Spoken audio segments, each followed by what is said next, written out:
We're back on the Jim Miller for President Sports program and got some historical issues to talk about, man. And yes. The Hall of Fame and who should be in this year and who will be out and waiting for another try in the next couple of seasons. Yeah. You got quite the list here, don't we? Yeah, a lot of people are finalists, and frankly, most of them I've never heard of. So here's what you do. Read off a name, and I'll tell you if I've heard of them or not. and Brian, So just go through the entire list, and we'll just do that. I've heard of them or I haven't heard of them, and then we'll break down the people who I think should get in, and at the end I want to come up, you and I, a consensus list of who we think should be in the Hall of Fame. Mm-hmm. Well, when Ryan doesn't know about somebody, then you know it's pretty bad, right? Then they don't exist. All right, let's go. Deion Sanders. Heard of him. I think a lot of people have heard of him. He was pretty good. All right, let's go. Marshall Faulk. Heard of him. Chris Carter. Heard of him. Jerome Bettis. Heard of him. Andre Reed. Heard of him. Curtis Martin. Heard of him. Tim Brown. Heard of him. Devontae Dawson. Don't know who that is. Richard Dent. Don't know who that is. Chris Dolman. Don't know who that is. Really don't care. Charles Haley. Still don't know who that is. Chris Hamburger. Nope. Cortez Kennedy. Who? Les Richter. No. Willie Rolfe. Really who? R-O-P-H. Roth? Rolfe? No, doesn't exist. They've made that name up. And our hero, Ed Sable. The father of NFL films. The famous one is Steve Sable, his son, who's all over NFL films. Great, does a lot of great work. Yeah, I believe he used to do some work for ESPN called whatever it was. I guess it was called NFL Films Highlights Show or something. Mm-hmm. And Shannon Sharp is the last one. Great tight end for the Denver Broncos. When he retired, he was the all-time leader tight end in like receiving yards and receiving touchdowns and catches, which are really big if you're a tight end who likes to catch passes. Then you're the all-time leader tight end. At the moment, it's Anthony Gonzalez, though. He broke all his records. Well, that's unfortunate now, isn't it? That is a little sad. Yeah. Like when I retired, I was the best ever, but now, my records are broken. That's what Dan Marino feels like. God damn it, Brett Favre. Right, yeah. He could outlast me. Someday, Jerry Rice will feel that way. Yeah. Someday. His records are unbelievable, but eventually they will be overtaken. Okay. So, people I've heard of. Deion Sanders. I think you've heard of him as well. Yes, I have. He was a great defensive back, as well as a great return man. He's the all-time leading return man as far as return touchdowns in NFL history. I believe it's just kick returns. Doesn't include interception returns for touchdowns. He did have a lot of those as well. One of the best ever. I think Rod Woodson is the all-time leader in interception return for touchdown. But that's what he did. He was a return specialist, and he didn't like to tackle. Like that's like historically funny. Like he said, he didn't want to tackle. By the way, I have his Twitter account. I'm gonna go there now.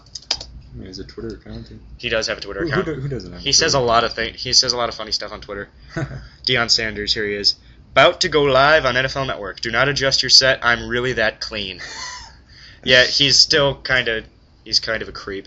I think he's hysterically funny though. Yeah, it's pretty funny. He's a funny. He makes me laugh. He's very big. He's very He's not very serious. He's a funny guy. And he's a great NFL Network personality. Just a great NFL Network personality. And I think he is the only lock in this Hall of Fame class. He's the one guy that says if he doesn't get in, there's something wrong with the Hall of Fame. Like for instance, last year we'd had this twice with Jerry Rice and Emmitt Smith, where you saw their names come up and you were like, they're not in already? Yeah. Like I thought Jerry Rice was already in the Hall of Fame, and yet he only got in last year. Deion is another one of those guys, those iconic all-time greats, and he has to make it in. So I think if you start on our notebook here, Notebook of Truth, writing down a consensus list, Deion is for sure, has to be in my opinion. Deion is for sure in the Hall of Fame, according to Ryan, the Hall of Fame expert. Thanks. No pressure. Sure. Yeah, you're the Hall of Fame expert. No pressure if you get all these wrong. All right, well, now we got Marshall Faulk, who's on the cover of my favorite football game, Madden 03. Yeah, he's a total. He's a kind of a lock. I'd say I'd put him in because he's a favorite. Yeah. He revolutionized the position. Right. He was one of these guys that was able to catch passes out of the backfield. I'm pretty sure he led the league in receiving yards one year as a running back. And then he was also a great running back as well, MVP of the league one time, played in 2 Super Bowls, won one of them, lost the other one to the perfect man who could do nothing wrong, Tom Brady. So I'm pretty sure he just lost to Brady's hair. That it's just long now. Did he have that hair back then? No, he was a crew cut guy. Right. But now his hair kind of looks like yours. Right. I know. But he does it so much better than you do. I know. Okay, enough about Tom Brady. He'll be in the Hall of Fame someday. Right now he's still playing. Yes. But Marshall, would you put him in for sure? For sure, I wouldn't say for sure. Because there are a lot of running backs this year. Yeah, I mean, but when you look at the names, I mean, I'd say he's favorable. Okay, I think Marshall's good. I want Marshall Faulk in the Hall of Fame. Put him in. All right, Faulk is going on our list as going in. Put Marshall Faulk in the fucking Hall of Fame. The fucking Hall of Fame. Anyway. All right, and Chris Carter up next. Chris Carter has been on the ballot 4 times. He's a finalist for the 4th straight time.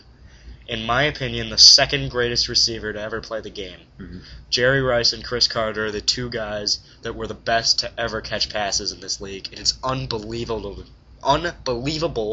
to me that he's not already in the Hall of Fame. Yeah. And it's just everything he did was unbelievable. He made spectacular one-handed catches. He made the one-handed catch cool in the NFL. Yeah. Just so good. I mean, everything he caught was a touchdown. He's just an elite player on every level. It is unbelievable he's not in the Hall of Fame. And I would like to think that this is the year he gets in. I'm just not sure. You probably didn't even know who he was until we started this segment. No, not really. Okay. I mean, so what do you think? Unfortunately not. But I think it's a sympathy thing. They gotta put him in. It's like his 4th. It's like the Ron Sanders situation. Yeah, Sanders. They never put him in. That's what I'm afraid of. And he died. I'm afraid he'll never get in.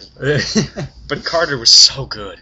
He was nice to the media. He didn't piss off the media ever. So you would think the writers would be nice to him. I mean, for Christ's sake, CC's in the media. Yeah. He's an ESPN personality. He's my favorite ESPN personality, besides probably Marcellus Wiley and Freddie Coleman. My man, Freddie Coleman. Well, I think they should put him in. All right, CC. Put CC in. So 3 for 3 so far. Deion Sanders, Marshall Faulk, and Chris Carter, all going in according to us. But we do have quite the list later along the line. But Jerome Bettis.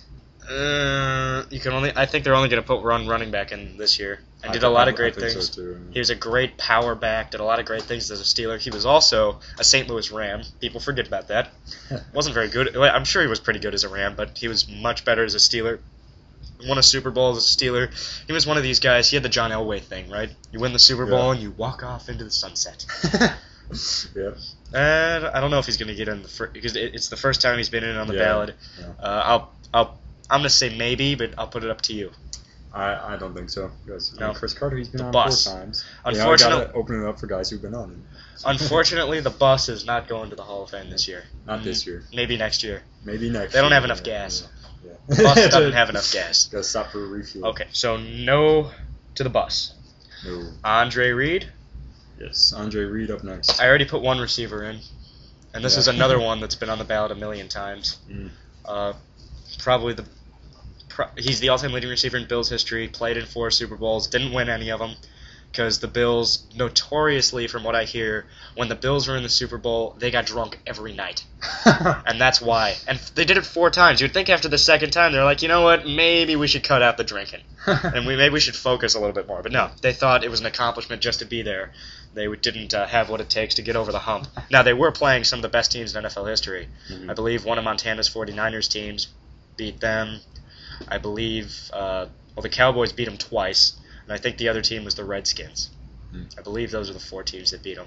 If you know, email us, bwcinternetradio@live.com. The first person that sends an email, I will mention their name on the air in every segment for the rest of the year. How could you not want that? 8 people will hear your name in every segment. Yeah. I mean, that's awesome. Mm-hmm. But none of my friends. Right. I mean, Andrew's commenting on each video, so stop it. Yeah. Well, Andrew's kind of an ass anyway. So I'm going to comment on other videos. What's for lunch, Andrew? Just a little shout out to Andrew. Yeah. Well, can a field goal away that one time. Maybe next year for him too, you're thinking? Yeah, I'm going to say no. Yeah. All right, so Curtis Martin up next. No. He was a great running back for the Jets and the Patriots. He's one of those players that when you saw him was like, wow, he's really good. That's about it. Not an all-time great. Didn't never won a Super Bowl. Played with the Jets and the Patriots. I believe he played in the Super Bowl as a Patriot when the Packers beat him in '96. Yes, actually, I know that for a fact. So it's all coming back to me. No email required on that one. Right, and no one would send it anyway. Yeah. So, but I'm gonna say no on him as well. Are we out to the names I don't know yet? Well, we're on Tim Brown now, and this is the name I like. I want this to be my radio name. I'm gonna say no. I mean, it's just we've already put CC in, and you know what? Tim Brown's probably gonna get in over CC in real life, but I just like CC too much. Now, Tim Brown's a great receiver with the Raiders for a long time. I can't remember which time period he was in. I really don't care. He's not getting in. I'm gonna say no to Tim Brown, and that's a shame because I'm sure he's a nice guy. He might even be dead, and if he is, I'm sorry. Actually, I should probably check. I should check. Let me check. Let me make sure he's not dead. Go on to the next one. Okay, Dermonte Dawson. Tim Brown, you are not dead. Oh, okay. It says a black guy. Okay. See, I saw the name and I was just like, Tim Brown. Sounds kind of like a pathetic white guy name like me. That's why it will become my name in the future. So thank you very much for that inspiration. He was a 9-time Pro Bowler. When did he retire? He was in Little Giants. That also had John Madden. Uh-huh. I love that movie. Career records. Doesn't have video games. He appeared in NFL Street 2 and Madden 06. Oh, so he's pretty recent. As a free agent. Yeah. So he must have retired 05 or 06. Okay, so yeah, he's a fairly recent player. 80s and 90s. Early 2000s. That's interesting. And he's not dead. Which is good. Yes, very good. Tim Brown, I didn't know if you noticed, but you're not dead. Okay, that'll get a little pub, I think. Alright, yeah, so Dermonte Dawson, what do you think about him? I don't know who that is. Okay. Just go. No, don't go all through all the names we don't know. Alright. Skip past him. Go down to Sable. Okay, You spelled it. Yeah, actually, I won't even mention that you spelled his name wrong because no one sees the notebook. It's Sabol, BTW. Ooh. Okay. Sable. Oh. He's got to get in. He's the father of NFL films. Yeah. How could you it's the father of NFL films. It's one of the reasons that all of us sports writers even have a job right now. Should we put him in? Nah. Let's skip past him. No, he has to go in. He's the fourth guy. Mm-hmm. Put Sable in. Alright, Ed Sable. And the other guy I know, Shannon Sharp. No, you're not getting in. He's been snubbed a million times, and he's gonna get snubbed again. Because this is CC's year, man. I'm telling you. Yep. I just feel it. It's CC's year, man. It's gonna happen. Yeah. Absolutely. So we've got 4 guys getting in this year. The official Jim Miller Frozen Sports Program list goes Deion Sanders, Marshall Faulk, Chris Carter, and Ed Sable. Sable. Sable. So I think that's a solid list. In reality, because there's how I think and there's how the writers think, I think it's going to be Deion, Faulk, Tim Brown, Ed Sable, and Shannon Sharp. Because you can have anywhere between 3 and 7, I think, or something around there. But I just put 4 in because I don't want to put 5 in. We don't have that much time. Yes. Well, I think that was a good history discussion. That was good. I can't believe we got almost 14 minutes. Oh, a little more than 14 minutes out of... Well, most of it was finding out whether Tim Brown is alive. Yeah, let's make sure Tim Brown's alive. All right, good stuff. We got one more today. Mm-hmm. And going back to the Jay Cutler topic, Dun, dun, dun. One of our favorite topics, right, Ron? Oh, yeah. This is up next on the Jim Miller for President Sports Program. On BWC, Internet Radio.